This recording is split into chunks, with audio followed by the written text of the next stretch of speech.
Film की शुरुआत होती है एक बेहद खतरनाक और एडवेंचर भरे सीन से। एक बहुत बड़ा कार्गो एरोप्लेन आसमान में उड़ रहा है। नीचे सिर्फ बादल है और उसके पीछे कई सारे बॉक्स लटके हुए हैं। वो एक छोटा है नाथन और उसके साथ है उसका बड़ा भाई सैम ड्रैक।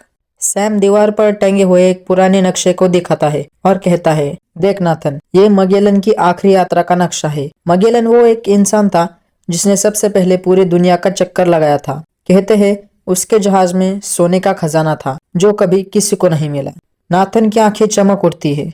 वो पूछता है, तो फिर खजाना कहाँ गया? सैम मुस्कुराते हुए कहता है, यही तो हमें ढूंढना है छोटे भाई। जिस पर लिखा होता है, धैर्य रखो छोटे भाई, स्मार्ट है, क्लेवर है और बहुत शातिर भी। तभी बार में एक आदमी आता है, विक्टर सुलिवन, जिसे सब सुली कहते हैं। सुली नाथन को देखता है और बोलता है, तू बड़ा चालाक है बच्चे, बिल्कुल अपने भाई सैम जैसा। नाथन चौंक जाता है, तुम सैम को कैसे जानते हो?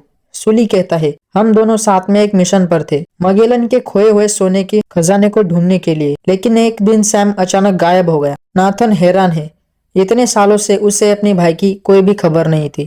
उनके हाथ में एक पुरानी चाबी जैसी वस्तु होती है। सुली कहता है, चल। नाथन थोड़ा सोचता है, लेकिन अपने भाई का नाम सुनते ही वो मान जाता है। तीनों, नाथन, सुली और क्लोई, अब स्पेन के बार्सिलोना शहर में पहुंचते हैं। नाथन को यकीन है कि अगला क्लू यही मिलेगा। वो पहुंचते हैं एक पुराने चर्च में, सांता मरिया चर्च। यही वो जगह है जहां मगेलन ने अपनी आखिरी प्रार्थना की थी।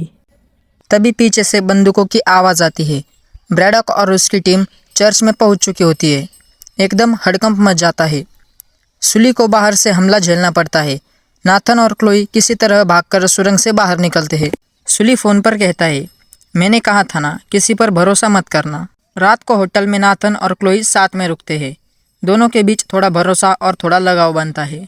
नाथन अपने भाई सैम के बारे में बातें करता है। क्लोई ध्यान से सुनती है और साथ में वो नक्शा भी ले गई है।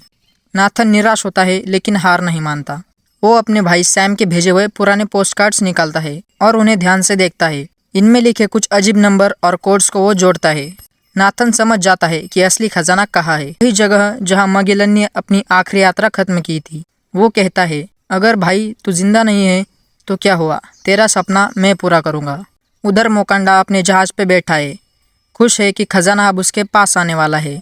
वो अपने लोगों से कहता है, ये सोना मेरे परिवार की विरासत है और मैं इसे किसी से भी नहीं बांटूंगा। लेकिन ब्रैडॉक उसकी बातों से तंग आ चुकी होती है। वो धीरे धीरे उसके पास जाती है और एक ही झटके में चाकू वहीं से शुरू होगा उनकी जिंदगी का सबसे बड़ा रोमांच, मगेलन के जहाज़ों और खोए हुए खजाने की तलाश। पार्ट 2 के लिए अभी चैनल को सब्सक्राइब कीजिए।